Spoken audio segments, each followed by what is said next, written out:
Ma'am.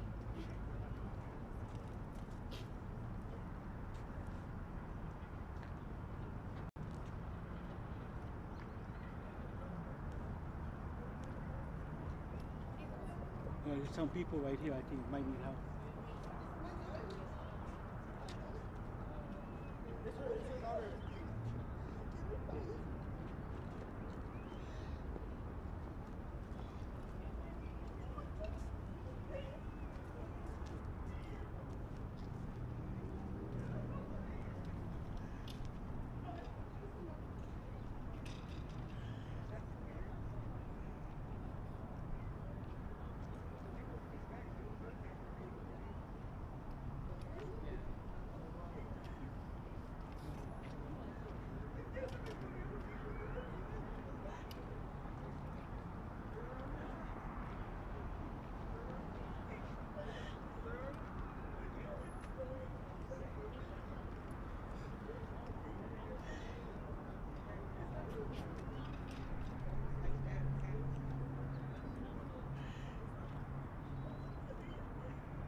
You, Joe. Check, check, check, check, check. Okay. First question. Obviously, you live in the area. Just what is it? What is it like?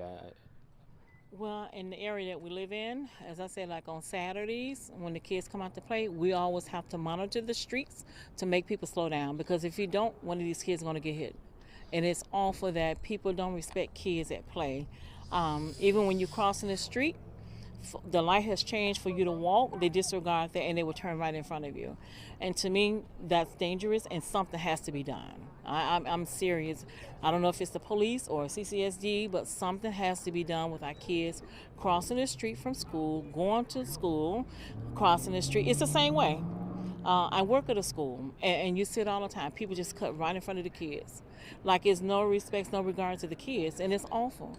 So something it's got to be done. Yeah, and obviously, I believe this is your daughter here, This is my great niece. your great niece. And so, as someone who is walking these streets with young children, just how scary is it? It's very scary. Just like a few minutes ago, we get off the bus, come across, the light is on white for us to walk, and you got like two cars just dashing right in front of you. My kids like to run across the street to keep from getting hit. Now, what if they had ran across the street? It would have been too late because the cars are just turning right in front of them. It would have been too late. So we really want to make a change and stop. They need to have police, monitoring the area. I don't care if you have to put cameras. Something needs to be done because we're going to lose more kids. And as I said, we have to be the watchguard for our own kids, and you have to do the same thing when you're at school when the kids are crossing. I've been out there many times with the crossing guard, trying to get the kids to hurry up, come on the other side, because these folks driving too. Number one, they're driving way too fast. Number two, it's a school zone. There are certain limits that you're supposed to drive, but again, they disregard them and they just go. So it's really hurtful that we're still losing kids, and as adults who are driving, you should know better, because it can be your child. So you got to do better. And I know you know better. That's all I have for you. Thank you so much. You're welcome. Thank you.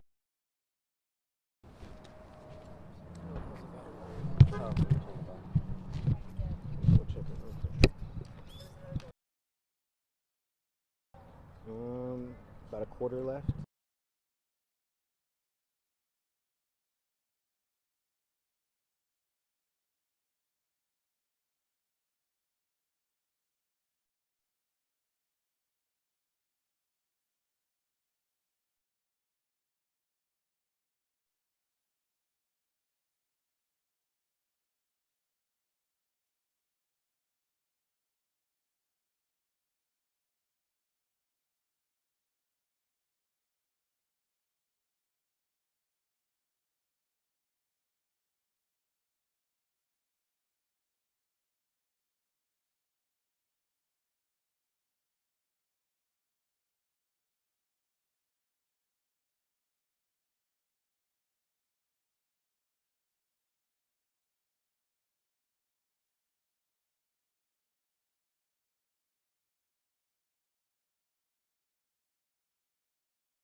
We'll be here, but like I said, it'll be a long night.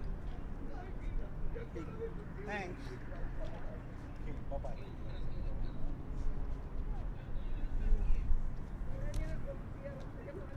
I think they're about to start right now.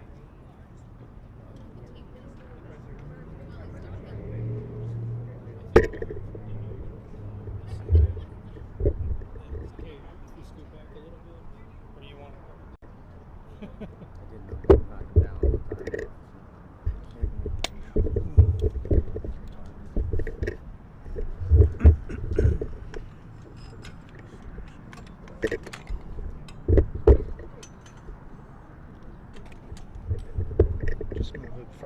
check that he can.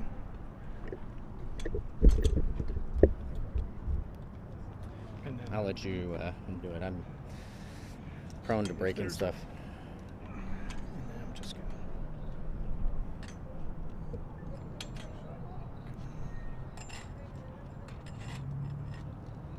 Let's see, is that actually?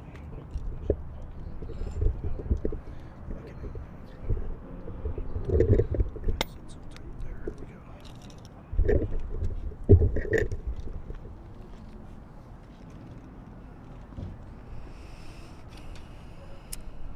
Let me know. Need sound? Check. 1 2 1 2 1 2. All good. All right. I'm Lieutenant Cody Fulweiler, CODY FULWILER. I'm Lieutenant with the Las Vegas Metropolitan Police Department Traffic Bureau. Today at approximately 2:50 p.m., officers were dispatched to the area of Charnut and Butternut here in the northeast part of Las Vegas. It was in reference to a collision where a vehicle was traveling westbound and 2 young juveniles were on an e-scooter traveling northbound, and a collision occurred at that intersection.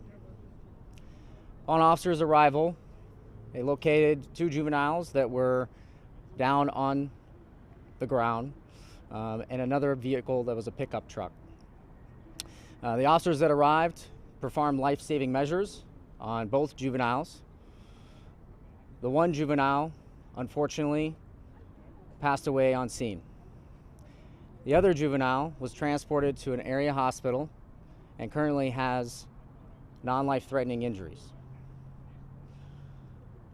The driver remained on scene and did not sustain any injuries, and impairment is not suspected at this time. This does mark the 130th fatal in Las Vegas Metropolitan's jurisdiction so far this year. Additionally, this is yet another young juvenile that will not be here for the holiday season. I need, and our Las Vegas Metropolitan Police Department, our community, we as adults that have children need to talk to our kids when they're riding bicycles, e-scooters, e-bikes. We need to understand the capabilities of these devices, and we need to have those sit-down conversations with our children. On the flip side, we as adults that are operating vehicles, whether it be a car, a truck, a motorcycle, we need to slow down. We need to pay attention. We need to know when we're in and around neighborhoods where children may be riding these devices, maybe walking, to be more aware. We're approaching a holiday, Halloween, where children are going to be out walking, trick-or-treating. The weather is cooling down. Kids are out playing more. We need to pay attention, and we need to be better. This community, I know, is tired of seeing young children killed on our roadways. Our officers, my detectives, are tired of seeing young children that have been killed on our roadways. And most of all, the families that have been affected by these tragedies never wanted it to happen, and most importantly, don't want it to happen again. So let's work together as a community and prevent these from happening for the remainder of this year. That being said, I'll take any questions. Do you know approximate age or genders of the children? The deceased is 9 years old, and the one that was transported to the hospital is 10 years old. And it was a pickup truck, you said, right? That is correct. And sir, off of a quick Google search, there are several elementary from school, going to school, if there was any. And that's still under investigation at this time. Is it in kind of the residential area back here, kind of off away? You know, we do a lot about these busy roads, you know, where this was kind of seemed like a quiet neighborhood street where you would assume cars don't really go too fast compared to some other roads in town. That is correct. And as I stated, that's why it is so important when we are driving in these communities where children are going to be playing, riding bicycles.